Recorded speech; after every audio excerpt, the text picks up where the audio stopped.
Bismillahirrahmanirrahim. Assalamualaikum warahmatullahi wabarakatuh. Alhamdulillahi rabbil alamin.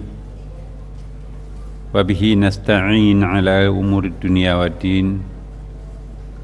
Asyhadu an la ilaha illallah wa asyhadu anna Muhammadan abduhu wa rasuluh.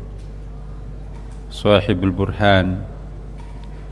Allahumma salli wa sallim ala sayyidina habibina wa syafi'ina wa maulana Muhammadin sallallahu alaihi wasallam. Ma ba'd.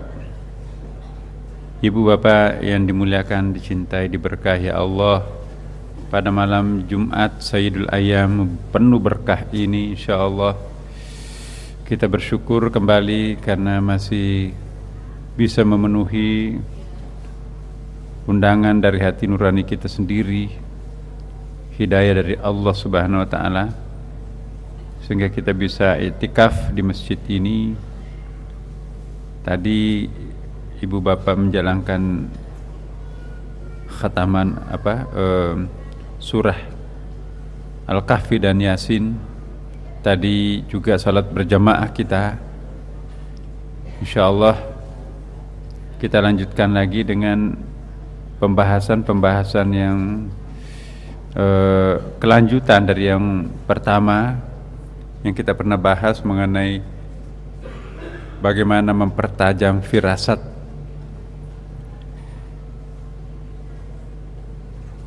Firasat itu buah daripada zikir, buah daripada wirid. Bapak Ibu pernah mengenal apa yang disebut dengan warid? Warid itu adalah suatu keajaiban yang muncul pada diri seseorang yang dia sendiri juga tidak tahu kenapa itu terjadi.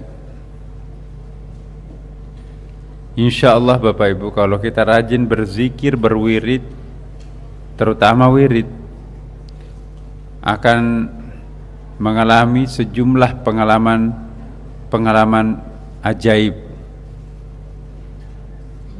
Jujur saya ingin mengemukakan di sini Bapak Ibu, sekaligus bertanya dan konfirmasi. Kalau kita runut problem, tantangan yang kita hadapi itu, apakah itu dibantu kita penyelesaiannya oleh diri kita sendiri berdasarkan perhitungan kita yang matang, atau ada keajaiban yang membantu kita di luar daripada kemampuan kita untuk memahami kok kenapa itu bisa terjadi. Lebih sering mana kita mendapatkan solusi dari satu permasalahan, solusi itu datang tiba-tiba secara ajaib, secara di luar kemampuan kita untuk mencernahnya, atau memang kita sudah prediksi dan kita akan menanggulangi akibat itu. Adalah sejumlah persoalan kita pecahkan dengan kemampuan diri kita sendiri memecahkannya. Otonomi, otoritas diri kita mampu memecahkannya. Tetapi pernah enggak Bapak Ibu merasakan ada sebuah persoalan berat, tapi kok tiba-tiba selesai di luar perhitungan kita dengan cara-cara penyelesaian itu? Pernah enggak Bapak Ibu? Lebih sering mana mendapatkan penyelesaian secara misteri, secara ajaib, di luar kemampuan kita mencernahnya, atau berdasarkan prediksi perhitungan kemampuan kita? Nah, inilah buah daripada zikir dan wirid. Pernah kita membahas, hanya orang-orang yang aktif berwirid bisa mendapatkan warid. Warid ialah efek yang muncul seolah-olah itu bonus, seolah-olah itu hadiah, dan memang seolah-olah itu janjinya Allah. Ya. May yattaqillah yaj'al lahu makhraja. Barang siapa yang bertakwa kepada aku, pasti aku akan memberikan jalan keluar terhadap problem-problemnya. Wa yarzuqhu minhu la yahtasib. Dan akan diberikan rezeki yang di luar dugaannya. Nah, itu tadi saya tanyakan, pernah nggak dalam hidup ini kita tiba-tiba mendapatkan pertolongan dari Tuhan di luar perhitungan kita? Banyak kan? Bahkan kalau kita mau jujur, jangan-jangan memang jauh lebih banyak kita menyelesaikan persoalan karena pertolongan Tuhan secara langsung atau melalui kreasi solusi yang kita ciptakan sendiri. Nah, ini penting, Bapak. Pertanyaannya adalah bagaimana menghadirkan warid.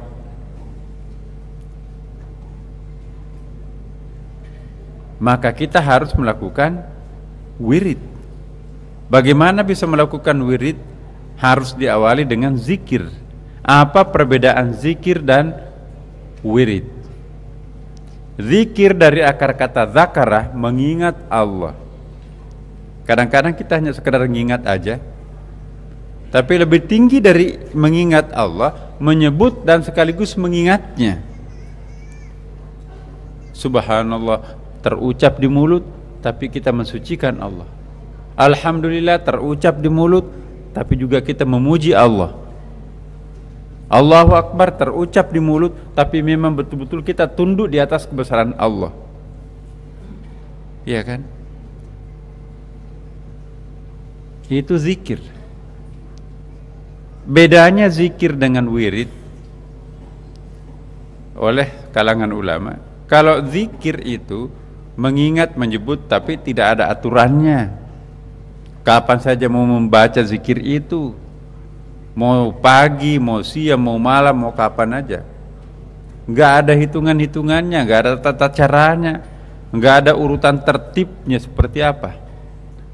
Jadi mau-maunya saja kita, kadang iya, kadang enggak, zikir tuh. Tapi kalau wirid itu ada disiplinnya. Kapan waktunya kita baca itu, berapa kali kita membacanya, bagaimana cara membacanya, dalam keadaan seperti apa kita membacanya.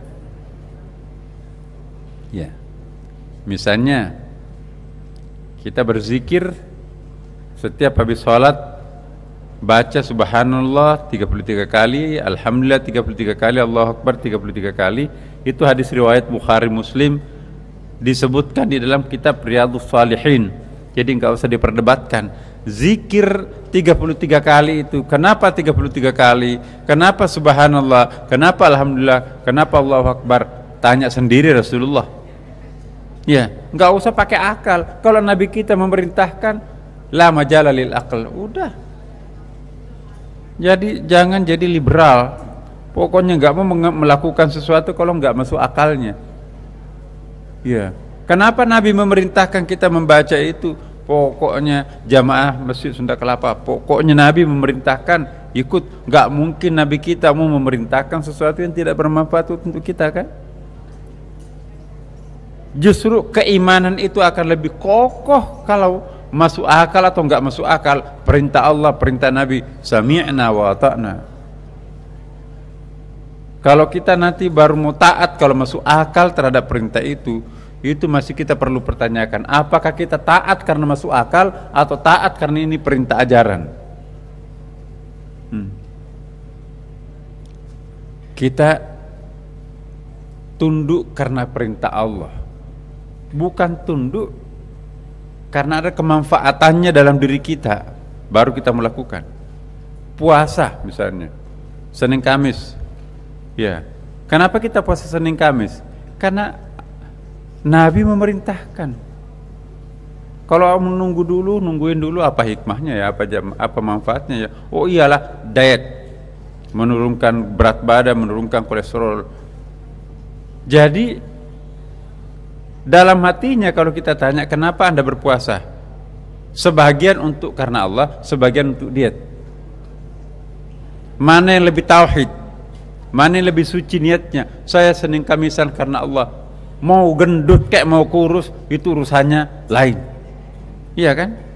Tapi kalau ada orang, saya mau Senin Kamisan puasa supaya di samping ya hitung-hitung beribadah kepada Allah juga mengurangi berat badan. Nah, lain. Tujuannya tidak tauhid kan? Kalau tauhid itu, ya pokoknya kenapa? Saya karena ikut Nabi aja.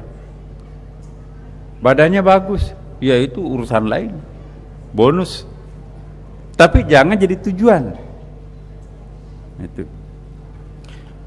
Bapak Ibu sekalian, materi kita hari ini adalah memulai sesuatu apa yang disebut dengan muhadarah, mukasyafah dan musyahadah. Apa yang dimaksud muhadarah? Muhadarah ialah dari akar kata hadarah, yahdur, hadirun. Ingat waktu kita di sekolah dulu di absen, ya. Saya ingat Nasaruddin Umar, hadir Pak. Hadir artinya I am here, saya di sini hadir. Nah, lawannya adalah gaib, tidak ada.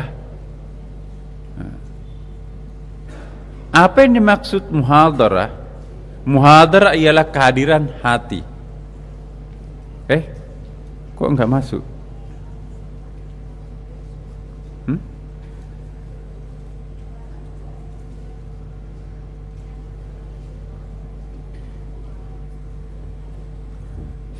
Muhadarah ialah kehadiran hati. Apa yang dimaksud kehadiran hati? Muhadarah itu saya ingin mengartikan dengan spiritual mood. Apa yang dimaksud mood? Suatu kondisi batin yang hidup di dalam batin kita pada waktu itu, tapi ini nilainya spiritual. Ada orang mood-moodan gini, wah jadi kalau lagi dia senang ya, apa aja boleh diminta itu dikasih. Tapi kalau lagi nggak moodnya, sekecil apapun kita minta, pelitnya minta ampun, marah melulu. Tapi kalau lagi mood, wah bukan main, hatinya berbunga-bunga. Kalau perlu hatinya pun juga dikasih. Tapi itu emotional mood ya, emosi. Yang kita inginkan ini sebetulnya yang paling kita cari adalah mood spiritual. Itulah yang disebut dengan muhadarah, kehadiran hati kita. Ketika hati kita sedang berbunga-bunga, pernah nggak Ibu Bapak, entah nggak tahu sebabnya apa, tiba-tiba kita pingin ngaji, ya berwudu ngaji, ya. Tiba-tiba pingin salat tahajud. Mudah itu salat tahajud itu dilakukan tuh. Tiba-tiba mau pergi ke masjid, ya. Tiba-tiba takut untuk melakukan dosa langganannya. Astagfirullah, aku nggak boleh terus-menerus melakukan dosa seperti ini. Tiba-tiba ngerem, aku nggak boleh. Ini juga aku nggak boleh. Ini yang disebut dengan muhadarah. Hadirnya suasana batin dalam dirinya. Dia merasa basah hatinya dengan Allah, dia merasa dekat dengan Allah. Jadi muhadarah itu adalah kehadiran hati. Nah, inilah sebabnya Bapak Ibu, sebetulnya sholat itu difardukan 5 kali dalam sehari semalam, supaya hati kita ini selalu lembab. Kalau terlalu lama kita tidak mengingat Allah, hati kita kering. Tapi kalau kita sering menyebut nama Allah, hati kita basah terus, hati kita itu penuh dengan cinta terus, enak gak? Semuanya enak. Enak tuh. Salat qabliyah ba'diyah lancar kita lakukan. Bahkan yang paling kita cintai adalah salat tasbih. Salat apa yang paling dicintai? Salat sunat tasbih, padahal itu yang paling panjang kan? Nah, jadi kalau sudah muhadarah, hati kita itu sedang lembab, maka semua bawaannya itu indah. Gampang memaafkan orang, nggak suka marah, disiplin, rajin, salat awal waktu, nggak mau berdosa, disiplin spiritual. Kenapa? Karena hatinya sedang hadir. Jadi kehadiran suasana batin itulah yang disebut dengan muhadarah. Seandainya orang bisa muhadarah terus menerus, maka itu adalah sangat bagus. Sehingga ada ulama yang mengatakan begini, Bapak Ibu, sayang sekali tawaran Allah kepada Nabi Muhammad SAW. Salat fardu itu kan tadinya 50 kali kan, 50 kali ketika Nabi Isra Mi'raj itu dibekali oleh Mi'raj, ini kamu sampaikan umatmu Muhammad untuk melaksanakan kewajiban salat siang malamnya itu sebanyak 50 kali. Nabi tidak nawar, sami'na wa ta'na ya Allah, siap ya Allah, aku akan jalankan perintahmu. Sampai di langit ketujuh ketemu Nabi Musa. Apa oleh-olehnya yang dikasih Allah? Ini saya diminta untuk bersama umatku menunaikan kewajiban salat 50 kali sehari semalam. Kaget Nabi Musa, apa 50 kali? Umatku cuma 2 kali salat maghrib dan subuh, atau pagi dan sore, itu pun juga banyak bolos. Umatmu kecil-kecil, banyak pengecohnya, ada handphonenya, TV-nya, segala macam, ya kan? Masa 50 kali salat? Nggak mungkin. Minta ada keringanan. Naik lagi Rasulullah, ya Allah mohon dikurangi, kurangi 5, 45 deh. Tawar menawar gitu kan. Lama kelamaan tinggal 5. Jadi 50 naik 45 turun ya. Kemudian turun 40, 35, 30, 25, 20, 15, kemudian 10, 5. 5 enggak boleh ditawar-tawar lagi. Ada yang mengatakan seandainya Rasulullah SAW menerima secara utuh salat 50 kali sehari semalam itu, maka rezeki umat manusia hamba Allah itu, umatnya Nabi Muhammad, sama dengan rezekinya burung. Pagi-pagi dia keluar dari sarangnya dalam keadaan perut kosong, sore hari pulang dalam keadaan kenyang. Artinya Allah akan lebih proaktif membantu kebutuhan manusia. Tapi karena kita tawar sampai tingkat yang paling minim, yaitu hanya 5 kali, maka kita harus yang proaktif, Allahnya yang pasif. Namun demikian, logikanya bisa kita ambil Bapak Ibu. Semakin aktif kita beribadah kepada Allah, ya, maka semakin proaktif pula Allah membantu kita. Semakin pasif kita menyembah kepada Allah, maka makin pasif pula pun Allah membantu kita. Jadi ini, seandainya kita bisa sholat 50 kali satu hari satu malam, maka insya Allah yang proaktif itu adalah Allah dan para malaikatnya. Gampang sekali Allah kalau ingin memberi rezeki hambanya kok. Tapi inilah sebuah takdir, resiko memang sudah diatur kok di atas juga ya. Nabi Musa itu kan tipenya kritis, maka itu juga dia berhadapan dengan Khidir kan. Ya. Muhadarah adalah kehadiran hati. Kalau 5 kali kita diingatkan Allahu Akbar seperti azan ini kan sekarang ya. Nah 5 kali kita mendengarkan suara azan, tadinya nggak ingat Allah, diingatkan lagi, itu eling kita kan, ingat kepada Allah. Berarti non-stop kita mengingat Allah. Kalau itu berarti bahasa terus menerus 24 jam hati kita. Makanya itu Bapak Ibu sekalian, jangan pernah menyia-nyiakan panggilan suara azan. Sebab itu undangan Allah, panggilan Allah untuk kita semuanya. Mari kita dengarkan suara azan dulu. Innaka la tukhliful mi'ad. Kita lanjutkan Bapak Ibu. Jadi muhadarah ialah hadirnya suasana batin yang dekat dengan Allah. Nanti ada mukasyafah Bapak Ibu. Mukasyafah ialah kehadiran hati disertai kejelasan dan ketersingkapan. Jadi beda tuh kalau muhadarah itu pokoknya kita suasana batinnya muncul cinta, muncul perasaan khusyuk begitu. Tapi kita nggak tahu siapa yang kita saksikan ini.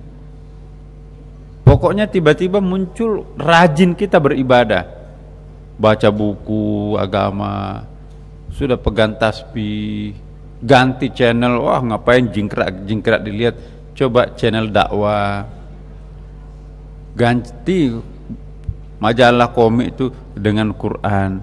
Suasana batin ini kok tiba-tiba muncul. Nah inilah yang disebut dengan muhadarah, tapi belum jelas arahnya. Kita itu siapa dan merindukan siapa. Hati kita sedang rindu tapi kita nggak tahu siapa yang dirindukan. Hati kita sedang membutuhkan sesuatu tapi belum tahu adres rindu, cinta, butuh itu siapa. Itu muhadarah. Tapi kalau nanti sudah jelas, ya mukasyafah, ya Allah, ternyata engkaulah yang selama ini aku rindukan. Udah mulai terpanah, sudah mulai fokus, sudah mulai khusyuk, sudah mulai konsentrasi, sudah mulai seperti ada Allah di hadapannya. Iyyaka na'budu, hanya engkaulah yang kami sembah ya Allah. Sepertinya sudah berhadapan dengan Allah. Bukan lagi kalau muhadarah iyyahu na'budu, hanya dialah yang aku sembah. Tapi kalau sudah mukasyafah, tersingkap, iyyaka na'budu, hanya engkaulah. Mana yang lebih dekat, dia atau engkau? Engkau. Itulah mukasyafah. Jadi tersingkap. Tadinya itu enggak jelas adres kerinduan ini untuk siapa. Pokoknya hati ini sedang berbunga-bunga ini. Tapi kalau mukasyafah sudah tahu, oh ini ya, ini sudah enggak bergeming dengan apapun. Kalau muhadarah masih on off tuh. Kalau filmnya bagus, tasbihnya enggak berputar, nonton gitu. Kalau handphonenya bunyi, apalagi kalau yang menghandphone itu orang tertentu, lewat. Tapi kalau mukasyafah enggak peduli. Ya. Jadi mukasyafah itu sudah mulai fokus. Nah, nanti kalau musyahadah, Bapak Ibu, musyahadah itu apa? Musyahadah adalah kehadiran Tuhan tanpa bingung, tanpa linglung, tanpa ada keraguan sedikit pun. Kalau mukasyafah, apa ini bisikan iblis ya? Apakah ini bisikan malaikat? Tapi yang jelas Allah kok.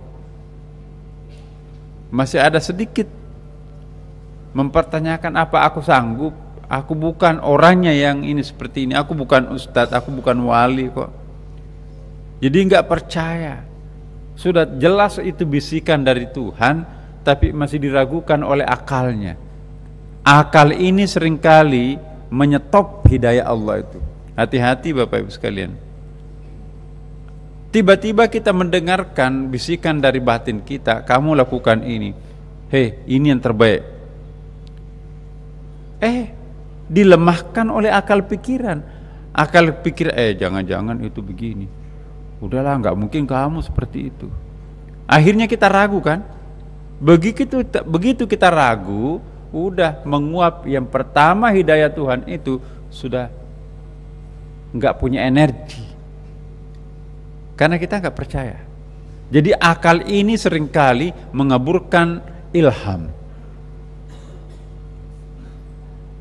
Spontanitas awal itu Bapak Ibu biasanya mahal itu, dan itu tidak sering datang. Nah kalau itu muncul, jangan ditawar. Aku harus mengaji ini, ada perintah. Itu hanya karena kamu tadi denger aja tuh. Itu ada yang penting untuk dijawab tuh, WA-nya orang tuh, ditungguin tuh. Ya udah, begitu dia buka handphonenya, sebelum jawab WA ada viral baru.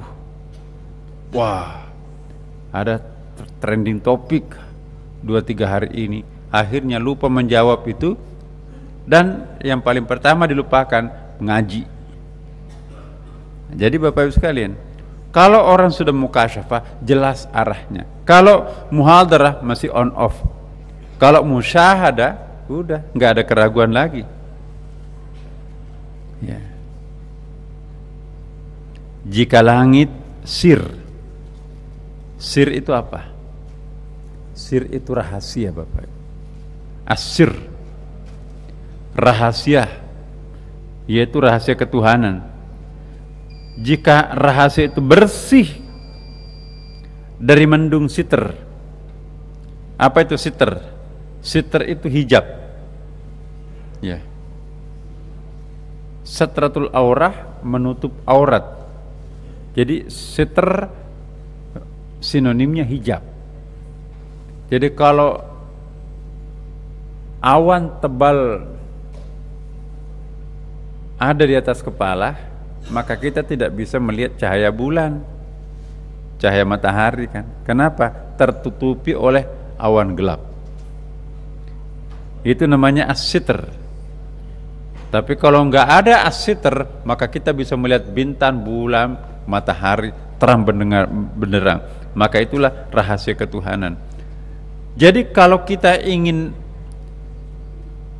sitr, maka jangan, saya ulangi, kalau kita ingin menemukan sir, rahasia, jangan ada sitr. Antara sitr dengan sir itu tidak bisa satu atap, tidak bisa satu rumah. Ya. Di mana ada mendung, di situ matahari terlindung. Di mana tidak ada mendung, di situ matahari jelas. Di mana ada pelindung, di situ ada yang dilindungi. Di mana tidak ada pelindung, di situ ada transparan. Jadi sir dan sitr. Langit. Hakikat musyahadah, wujud Tuhan bersama lenyap, bersama kelenyapanmu. Jadi saya ulangi, muhadarah itu tanda-tanda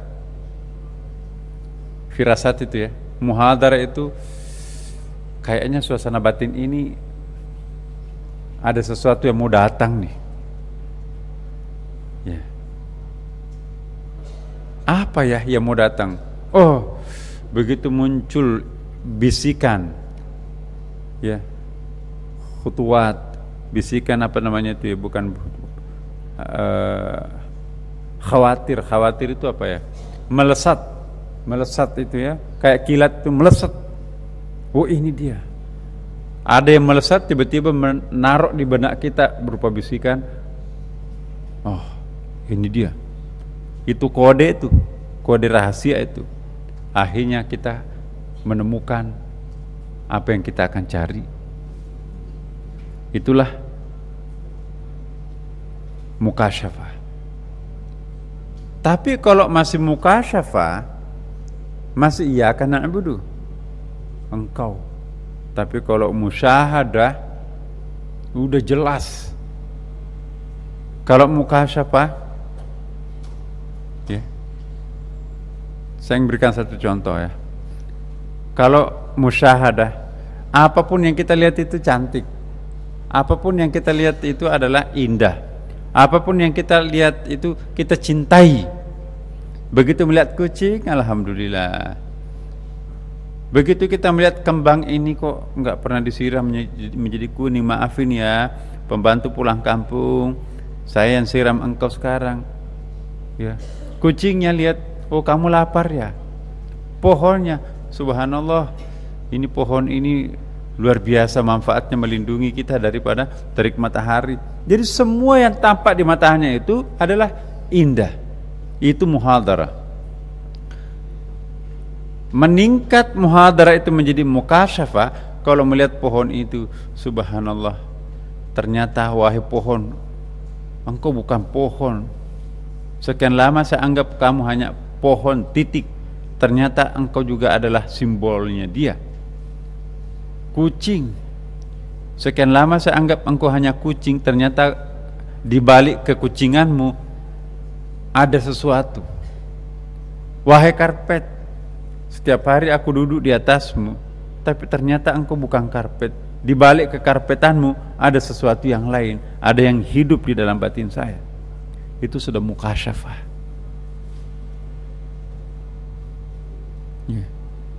Wahai suamiku, sekian lama aku hanya menjadikan engkau sebagai suami, ternyata di balik bau rokokmu, di balik kekerasanmu, Allah menyimpan sebuah rahasia. Ternyata engkau adalah bukan hanya engkau, tapi engkau tidak lebih dengan apa yang ada pada di tempat-tempat yang lain alam ini. Aku melihat diriku sendiri, ternyata aku bukan aku sesungguhnya. Jadi kita sudah mulai apa di balik yang nyata itu.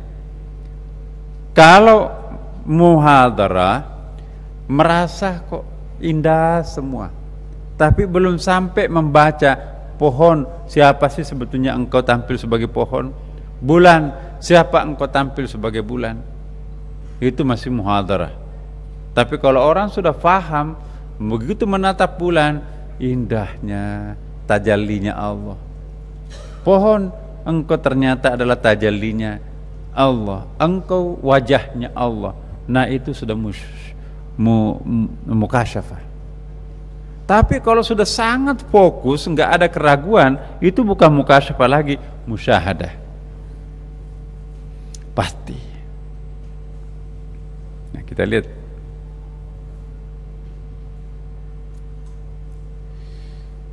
Salik yang memiliki muhadarah terikat dengan ayat-ayatnya.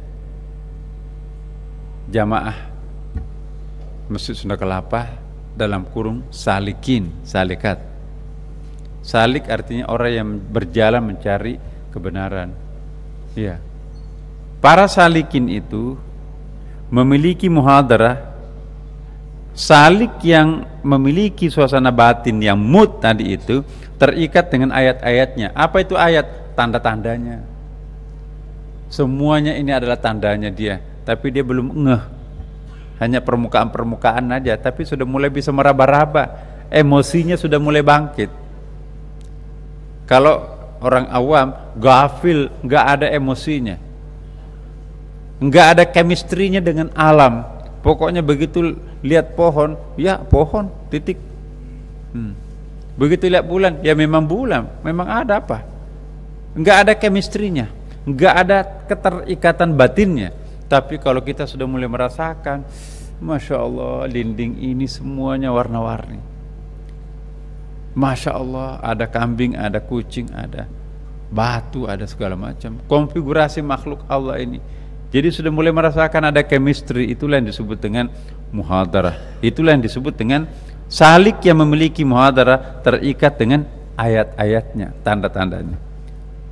Lalu, salik yang mencapai tingkat mukasyafah, ia dilapangkan dengan sifat-sifatnya, sudah mulai merasakan sifat. Ya. Kalau tanda masih jauh, kalau sudah mengenal sifat, Allah Maha Pengasih, Allah Maha Penyayang, Allah Maha Lembut, maka aku juga harus Maha Penyayang, aku harus lembut, dan aku harus menjadi pemberi Al-Wahhab. Allah Al-Khaliq Maha Kreatif, maka aku pun juga harus kreatif. Takhlaqu bi akhlaqillah, contohilah akhlaknya Allah. Jadi kalau orang mencontoh sifat Allah itu cenderung naik ke atas, ke alamul ulya. Kenapa? Semakin banyak sifat-sifatnya Allah yang ditiru, maka semakin naik kita ke atas. Semakin sedikit sifat-sifatnya Allah yang kita turun, yang pada diri kita, maka semakin rendah kita. Nah, takhallaqu bi al-haqillah, contohilah akhlaknya Allah. Salik yang mencapai dan memiliki musyahadah ditemukan dengan zatnya. Jadi ada yang menemui tanda, ada yang menemui sifat, dan ada yang menemui zatnya. Mana yang paling dalam? Tanda-tanda, sifat, atau zat? Musyahadah. Berarti yang paling rendah itu awam, tapi masih ada orang lebih rendah. Orang awam itu adalah kafir. Kafir itu artinya apa? Tertutup. Nggak pernah mau ingat Tuhan kok. Tapi kalau orang sudah awam, ya salat memang salatnya isi kepalanya kemana-mana, nggak apa-apa, yang penting salat. Kalau sudah mulai naik sedikit ke atas, sudah mulai spiritual moodnya itu bangkit. Begitu mendengarkan suara azan, astagfirullah. Ya. Begitu melihat keajaiban, astagfirullah, alhamdulillah, dan seterusnya kan. Jadi selalu gampang mengingat Allah itu muhadarah. Tapi kalau sudah mulai fokus, naiklah khawas namanya itu. Tapi kalau sudah mulai sampai ke musyahadah, dia bisa menyaksikan yang orang lain tidak bisa saksikan. Orang lain hanya bisa meraba-raba, dia menyaksikan secara transparan. Itulah yang disebut musyahadah. Akan tetapi musyahadah Bapak Ibu masih ada di atasnya. Ini yang kita akan bahas lagi tersendiri nanti. Ya. Ada maqam qaba qausain. Belum. Ada maqam adna. Ada maqam qurbun nawafil. Ada maqam qulbul faraid. Itu ada semua itu. Jadi meskipun jangan dikira bahwa piramid itu cuma satu. Puncak piramid itu juga bertingkat-tingkat. Kalau sampai di leher piramid, jangan menganggap kepala piramid itu hanya satu. No. Kepala piramid itu juga masih ada tingkatan-tingkatannya. Qurbun nawafil, qurbul faraid. Bagi kita yang penting naik di lehernya piramid udah dapat. Enggak. Pencarian itu tidak bisa berhenti dengan naik di leher. Bahkan sampai ke kepalanya pun juga masih harus mencari. Itu kan nanti ada al-hadaratul khamsah, ada 5 wujud yang perlu kita jamah jelajahi di situ. Mohon maaf ini, kok ribet banget ya tasawuf. Memang sudah sampai waktunya untuk ribet. Kalau mau gampang-gampangan ya silahkan jadi awam kita semuanya aja. Alangkah ruginya orang itu, kata Rasulullah, hidupnya kemarin sama hari ini. Hal yastawil ladzina ya'lamun wal ladzina la ya'lamun. Apa sama orang yang belajar, apa sama orang yang berpengetahuan dan yang tidak? Enggak dong. Kata Rasulullah, itu 2 umatku yang salat, sama-sama bacaannya, sama-sama gerakannya, tapi antar bumi dan langit salatnya. Satu salat bumi, satu salat langit. Siapa yang salat langit? Kok beda banget bumi dan langit? Iyalah, yang satu nggak ada ilmunya, ma'rifahnya nggak ada. Yang ini, wah, ini nggak pernah absen di Sunda Kelapa. Alhamdulillah. Ya, kita juga jangan bangga dengan ilmu. Hidayahnya Allah pun juga penting. Untuk apa ada ilmu, tapi kalau nggak ada berkahnya ilmu itu sendiri. Karena itu ilmuwan yang sombong itu nggak ada berkah ilmunya. Nah, kita mohon kepada Allah Subhanahu wa taala semoga sedikit demi sedikit kita naik ke atas seperti orang yang naik lift, Bapak Ibu. Orang nggak terasa tuh kan, loh kita sudah lantai 40 ya. Kirain kita masih di basement. Ya. Seseorang itu dia tidak bisa merasakan kalau dirinya itu naik ke atas, tapi menyaksikan itu tetangganya. Masya Allah. Semenjak Bapak Ibu ini aktif di Masjid Sunda Kelapa, kok lain ya? Lihatnya juga enak gitu. Tutur katanya pun juga lembut ya. Beda banget dengan teman-temannya dulu itu. Ada apa sih kok bisa berubah total seperti itu? Yang bersangkutan, aku nggak ada perubahan kok, masih aku seperti dulu, masih suka marah. Iya, tapi pembantunya merasakan, supirnya merasakan, tukang kebunnya merasakan, lain kok. 10 tahun yang lalu lain, ini kok lain. Karena orang kan membandingkan, saudaranya nggak pernah ngaji itu tetap di tempat di sana. Jadi Bapak Ibu sekalian, kita mohon betul ya, semoga ilmu yang kita peroleh dimanapun kita peroleh itu, siapapun guru kita nanti, semoga bisa mengangkat martabat spiritual kita ke atas. Semakin tinggi derajat kita ke atas itu semakin dekat dengan Allah, semakin banyak keajaiban hidup. Tapi tidak ada keajaiban tanpa ada pengetahuan. Semuanya ada ilmunya Bapak Ibu. Man arada dunia fa alaihi bil ilm siapa yang menghendaki kenikmatan dunia, ada ilmunya.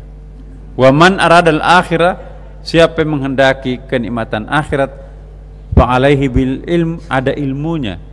Wa man aradahuma, barang siapa yang menghendaki kenikmatan dunia akhirat, fa alaihi bil ilmu, ada ilmunya semuanya.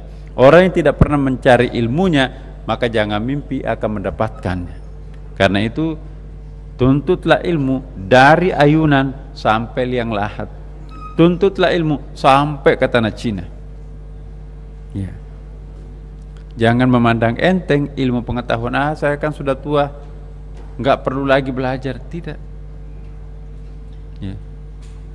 Terus semakin rajin kita belajar sampai akhir hayat, maka semakin banyak yang kita capai. Insya Allah Bapak Ibu sekalian, masih ada di atasnya musyahadah. Inilah nanti yang kita akan bahas pada pertemuan yang akan datang. Apa makam-makam, apa derajat-derajat di atas puncak. Jadi di atas langit masih ada langit. Kalau kita nggak bisa sampai ke puncaknya, minimal kita tahu, ada makam ini namanya. Kalau kita sudah tahu mappingnya, naik ke atas itu insya Allah kalau ada pertolongan Tuhan bisa kita. Tapi kalau blame sama sekali, kita nggak tahu mau kemana kita ini, fa'aina tadhabun, kalian mau kemana, itu susah.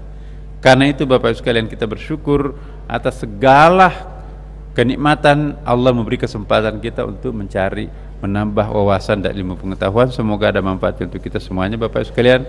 Wassalamualaikum warahmatullahi wabarakatuh.